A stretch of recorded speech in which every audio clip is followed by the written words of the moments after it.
That concludes public hearings. We now move to public discussion items. The first item is a request to speak from Lange Sykes regarding the Oslo Boat Ramp expansion project.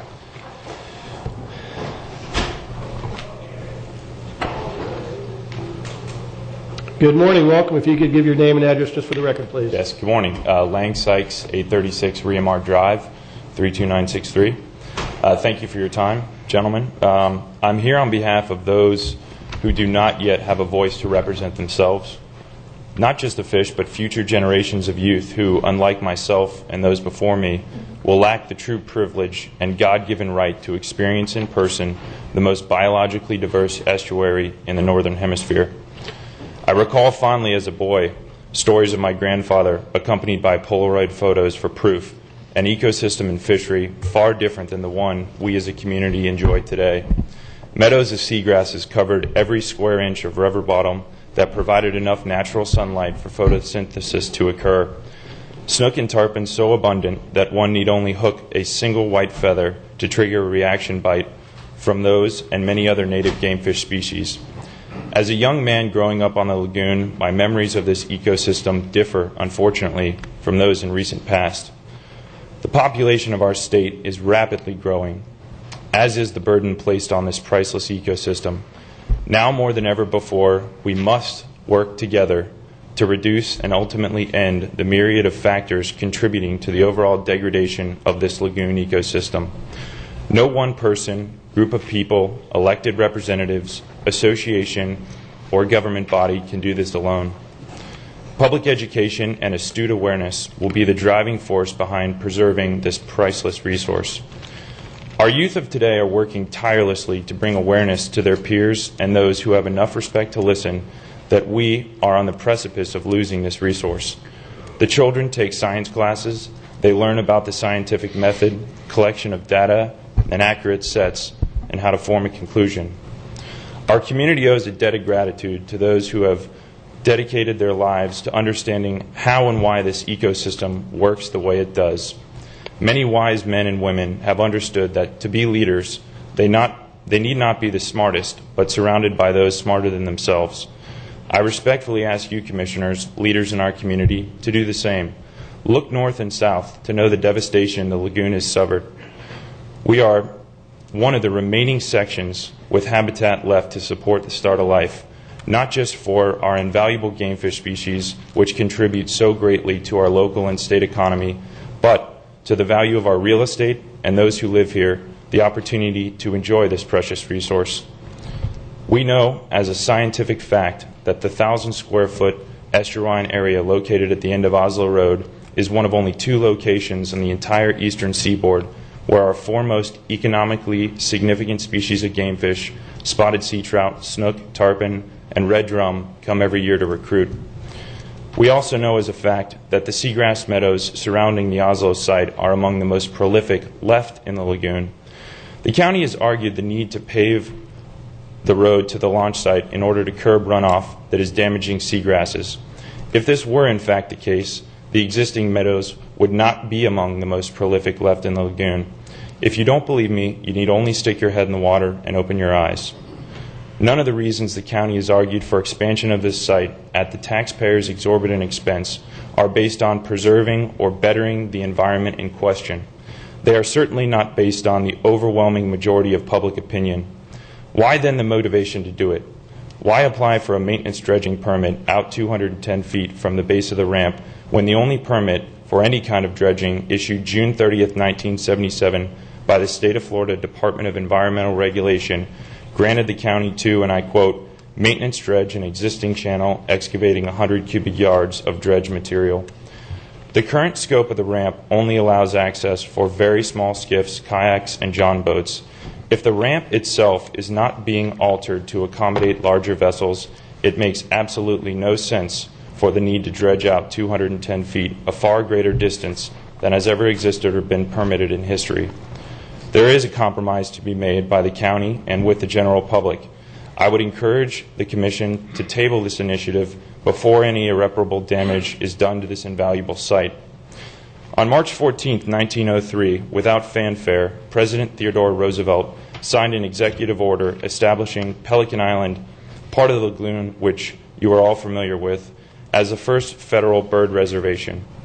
President Roosevelt once said, "If in a given community, unchecked popular rule means unlimited waste and destruction of natural resources, soil, fertility, water power, forest, game, wildlife generally, which by right belong as much to subsequent generations as to the present generation, then it is sure proof that the present generation is not really fit for self-control, that it is not yet really fit to exercise the high and responsible privilege of rule, which shall, both by the people and for the people." The term "for the people" must always include the people unborn as well as the people now alive, or the democratic ideal is not realized. President Roosevelt's words are as poignant now as they were and will continue to be long after we're gone. Let's not let the future of this lagoon be told as a story of death by 1,000 cuts. I respectfully ask the Board of County Commissioners to do the right thing and pass a motion today to table this project for both the people and the fish. Thank you very much. Thank you, Mr. Sykes. Mr. Sykes, before we step down, I have a couple questions for you. Yes, sir. On the Pelican Island Audubon Society website is a video titled "Oslo Boat Ramp Proposed Dredging Site," and you are listed of the author of that video, is that correct? Yes, sir. Okay.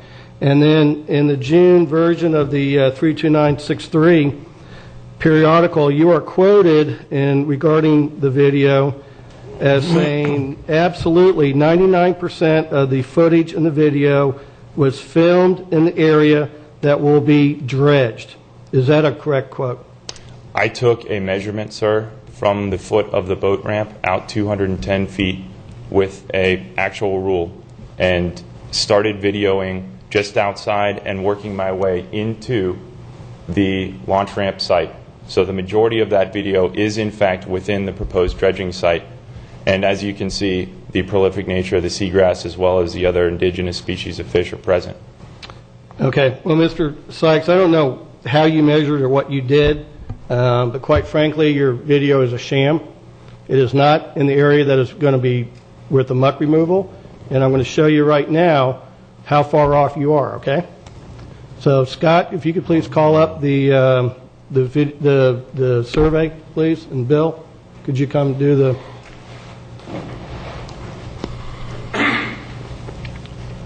So first of all, this is a certified survey done by Carter and Associates. It is they are a 100-year firm here in the county. This is a certified survey. And so, Bill, could you please show where the proposed muck removal on this slide is, please? Right along the area within the black dotted lines, is that correct? That's correct. Okay. And then also on that survey, there is a cluster of pilings. Bill, could you show, not the channel markers, the other pilings? The pilings are back here, I believe. No, they're to the north, kind of towards the end there. To your right, Bill. Go to the right, right there. Okay. Okay. I gotcha. Those are the remnant pilings of an old commercial fish house that used to be down there at Oslo Boat Ramp. And Bill, those pilings are located outside the dotted line, is that correct? That's correct. And so those pilings would be located outside of the proposed muck removal, is that correct? Yes, sir. Okay. Bill, there's also some existing channel markers. Could you please show the audience where those channel markers are on that screen? There's a red marker, number 12. Yes. And then there's some more out here. Right. So right above, that's the green channel marker, and Right above there. that is a red channel marker. Correct. Now, Bill, there's distances located on that certified survey. The proposed muck removal goes out, I believe, to about 210 feet. Yes, that's right there. Okay. And then the channel markers, I believe they're out there at about 280 feet. Is that correct? Yeah, another 70 feet out. Another 70 feet. So the channel markers themselves are 70 feet from the end of the muck removal. Is that correct? Yes, sir. Okay. Thank you. Scott, if you could now please put up the beginning of the video.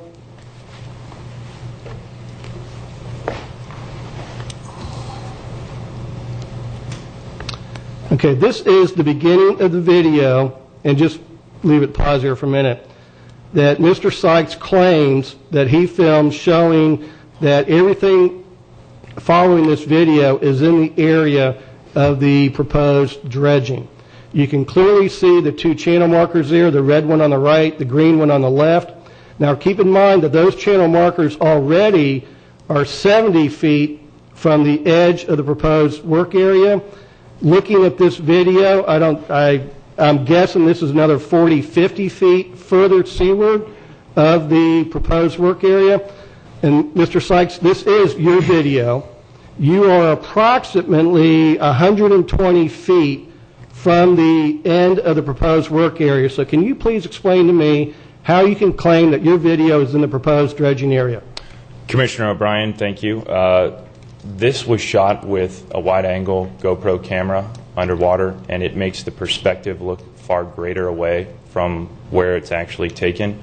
I made this video to give those who do not have an opportunity to get out and see the underwater environment an opportunity to see what's at stake here.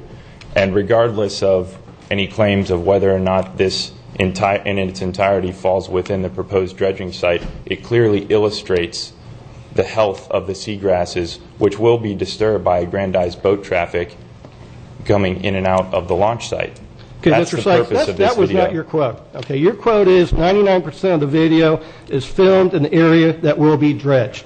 Okay, that's a flat-out lie.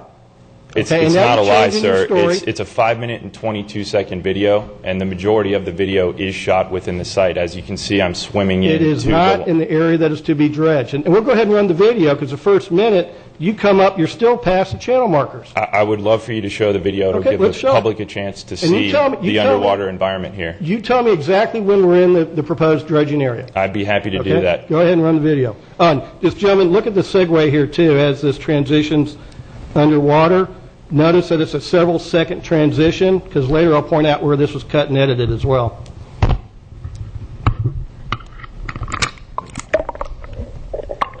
So is this in the proposed dredging area, Mr. Sykes? No, it's not, sir. Okay.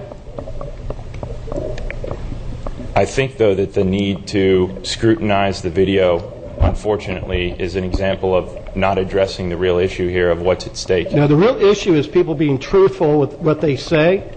And when the president of Pelican Island Audubon Society gives false information 3 times under oath in sworn testimony, that's the problem.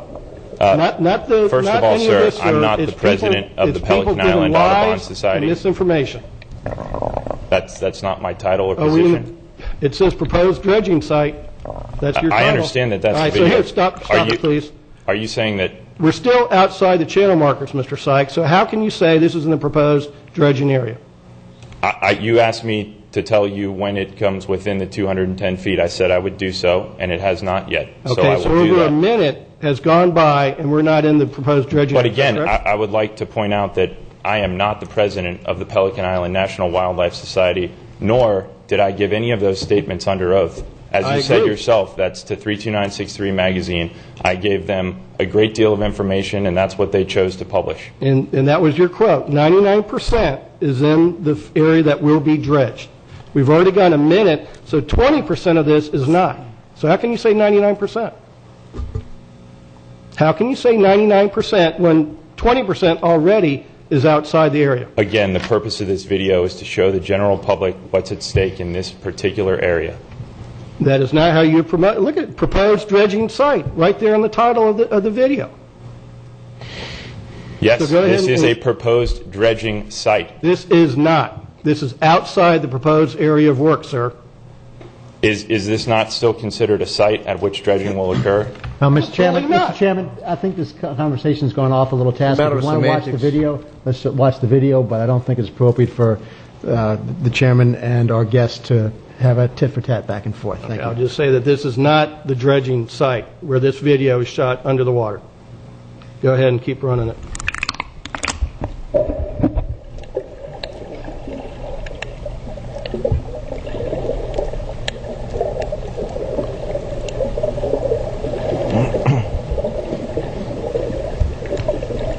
And I think just also for the record, both our consultant and the St. John seagrass experts have this seagrass coverage as 0 to 30%, which is certainly not great.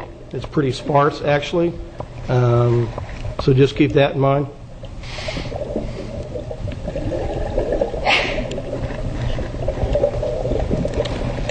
My comment to that, Commissioner O'Brien, would be that I would have hoped the county would have used a more rigorous method for surveying the area of seagrass rather than the quadrant test. Well, the quadrant test is the standard in the scientific industry. So I don't know what else you want us to do, but I would have liked for the St. entire John's area to have people- been mapped. St. John's people have 18 years.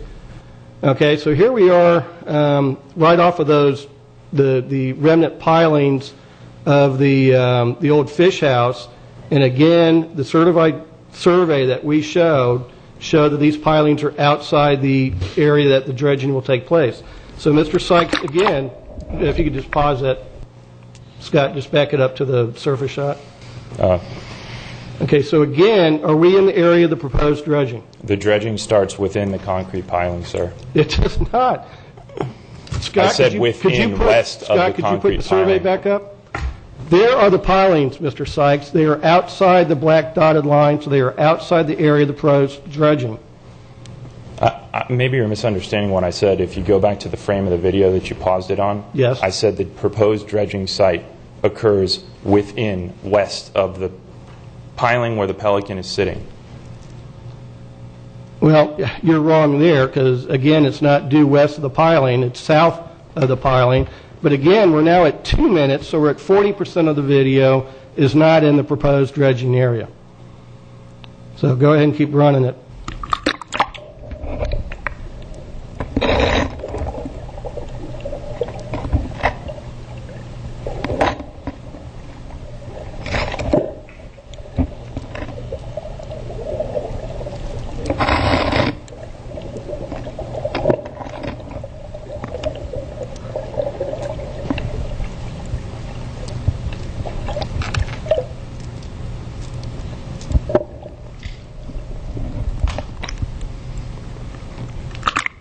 And there we're right again by the pilings, which are outside the proposed dredging. So are we in the actually proposed dredging area yet, Mr. Sykes? No, sir. Again, the purpose Okay. of this video is to illustrate to the general public who do not have access to underwater footage to see the significance of this area as a juvenile fish recruitment site. And Mr. Chairman, I mean, we've gone beyond what we normally do here. I mean, generally speaking, we let one person have their say and then the other person have their say. It's not, I don't think it's appropriate this time for us to have this sort of antagonistic back and forth. Well, I think Commissioner, I am tired of the misinformation no, but I'd like being to, put I out understand. That's why I think it's, if you want to give your side, that's fine. But I think that at this point, the back and forth is inappropriate. I'd be happy to sit and watch the rest of the video and you give yours and have Mr. Sykes give one last response. But I don't think it's helping anybody to have a repetitive back and forth antagonistic chat. Well, I think it's important that the facts come out, Commissioner, and I'm tired of the misinformation, the false testimony under sworn oath. It's just time to put all this to end. And as far as Mr. Sykes' comments about bigger boats, we've shown, provided evidence that the ramp cannot physically launch larger boats. The St. Johns River, now here, I'll admit, right there you're in the area. And it looks pretty cruddy to me. Sir, I take offense to the fact that you say I lied under oath. You were not present. No, Dr. Baker did. Well, you're speaking to me, so it sounds as if you're accusing me of lying under oath, and I certainly don't appreciate that. I did not mean that. I think your statement, your quote in 32963 is not true.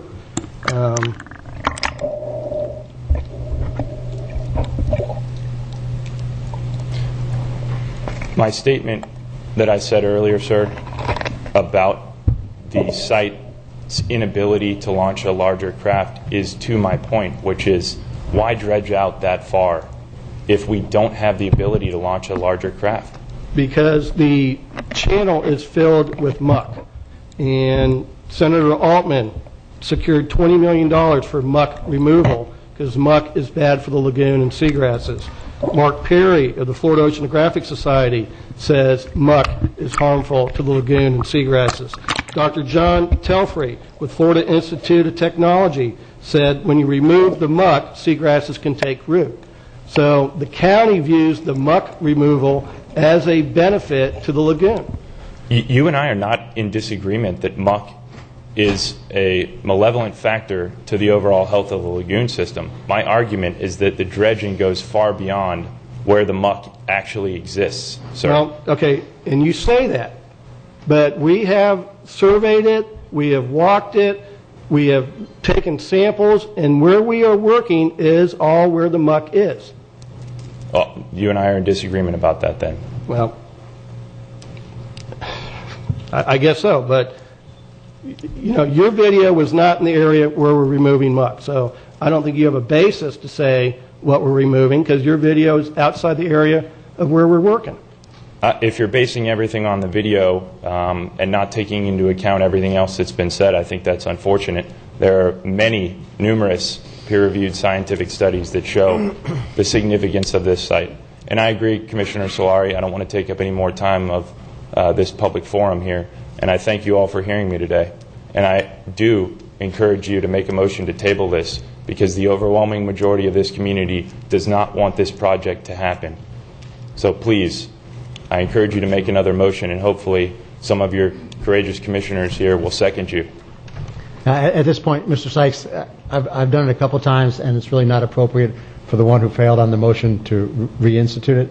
So there'll probably be a time in the future when there'll be an opportunity to do it, which I will, but today's not the day. Well, I thank you again for doing it in the past, and I hope you do bring up that motion in the future and table this project. Thank you. Thank you. Next to speak is request to speak from Kristen Beck with the Ford Outdoor Center regarding the expansion of the Oslo Boat Ramp. Is Ms. Beck here? We'll reserve her time if she shows up. Next to speak is request to speak from Paris Westbrook regarding the Oslo Boat Ramp expansion project. Good morning. Welcome. Your name and address for the record, please. Good morning. My name is Paris Westbrook. I own a home and live at 1955 3rd Street in Vero Beach. First, I want to thank you for allowing me to give you some thoughts regarding the boat ramp and also some general things about the lagoon. And I want to thank you also collectively and individually for your public service and facing all this. Okay. In preparing my presentation today, I did some research using commonplace tools such as Google and YouTube. I also searched the archives of local publications, including Vero Beach Press Journal, Inside Vero, and Vero Beach 32963, for anything I could find on the boat ramp and any of the considerations you've made about improving it. Note I put the word improvements in my handwritten thing here in quotation marks. My research took me back to 2008 and 2011 via an article published, I think it's been referenced already today, article published by Vero Beach 32963 in October of 2011. It was like reading a sinister novel replete with undue influence, selfish business interests, fraudulent letters of project support, and a hidden agenda by the then Indian River Commission. He presented quite a few arguments on why expanding, and quote again, improving the Oslo Boat Ramp was a good idea. It also provided counter-arguments from community leaders and environmental scientists. I found that since its publication, there has been a significant decrease in the numbers of individuals, businesses, organizations supporting the improvement idea. And in my opinion, even more important, a substantial growth in the number of those opposing it. Yes, although in the minority, there are those who, for reasons I don't fully understand, still want to pursue this project. If you explore YouTube videos, you will find Chairman O'Brien's interview with Mark Schumann of Inside Vero. He eloquently touts why the Oslo project is a good idea. But in my not too humble opinion, and with due respect, I feel that his video testimony is upended by those of Corey Westbrook, Richard Baker, and Susan Boyd. Excuse me. Corey Westbrook speaks of the unnecessary risks and costly and ineffective mitigation ideas that might be adopted should the project be approved. Dr. Baker, in his incomparable science-based reasoning, speaks on how the proposed changes to the boat ramp would irreparably harm our invaluable life-sustaining seagrass. And my favorite video for purposes of making a point here is that by Susan Boyd. Notwithstanding Ms. Boyd's outstanding breakdown of the project's components and how each has its own negative effects, she espouses many of the scientists and public and private agencies and organizations that are vehemently opposed to this project. My question here is, where is the offsetting groundswell of those endorsing it? My answer and point here is there isn't one. Further looking for the non-existent groundswell, I invite you to explore editorials, staff reports, and in particular guest columns and letters to the editor concerning the Oslo Boat Ramp published online over the last few months at TC Palm by the Vero Beach Press Journal. They are all against the boat ramp project. And interestingly, online comments are noticeably absent of any disagreement. As important as it is to protect the water and seagrass near the Oslo Boat Ramp, it is an integral part of an even greater natural resource in need of protection, and that's our Indian River Lagoon. As you know, the Indian River Lagoon is part of the longest barrier island complex in the United States, occupying more than 30% of our east coast.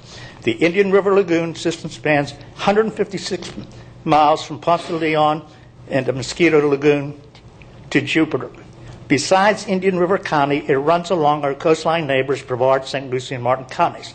Thanks to the passion, persistence, and hard work of thousands of concerned citizens and students, county and city governments, congressional representatives, science-based research institutions, and a myriad of nonprofit collaborating organizations, all under the banner of, quote, Save the Lagoon, the plight of the lagoon is being addressed. Small steps to return it to former health are starting to see positive results. These include reductions in fertilizer pollutants as a result of recently passed ordinances by municipalities and counties up and down the coast. Your passing of what is called a strict fertilizer ordinance is part of this undertaking, and I and the public thank you for doing so. So what does the Oslo Boat Ramp project have to do with this? By your rejecting it, you will not only be protecting this small piece of paradise, you will be taking yet another meaningful step to save the lagoon. And by doing so, you will be saving our home and property values, you will be protecting our low taxes, you will be saving our tourist industry, you will be saving our water recreation, you will be saving our fishing industry, you will be saving businesses and jobs, you will be saving our biggest economic driver, and you'll be saving our way of life. I implore you to reject the Oslo Boat Ramp project currently under consideration. I implore you to help save the lagoon. Thank you. Thank you, Mr. Westbrook. I saw Ms. Beck come in. Is she still here? Kristen? Yep.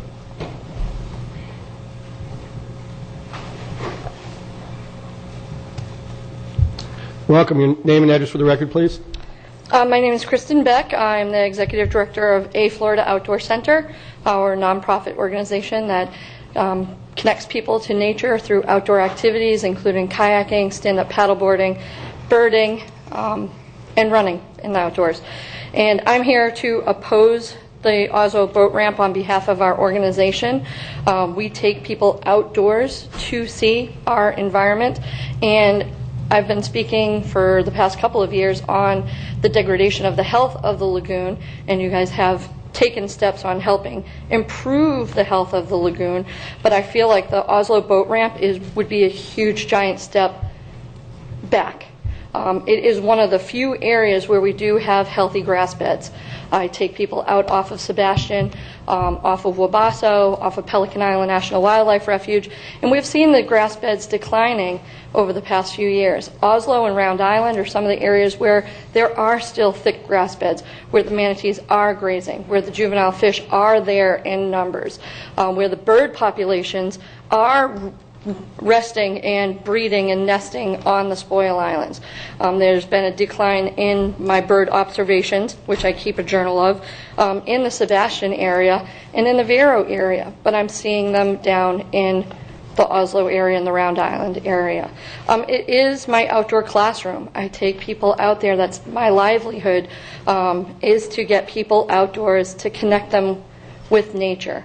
And that is a great classroom down there. Not only with the improvement of the boat ramp, which I don't think it would be an improvement at all, it would not only diminish the grass beds in the area, but the mangroves.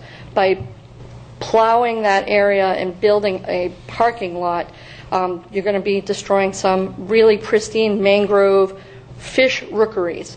There are several studies that area is a very productive rookery for tarpon, for snook, and those are fish that bring lots of money to the area. There's a lot of fishing guides out here. Recreational fishing is a big industry in this area.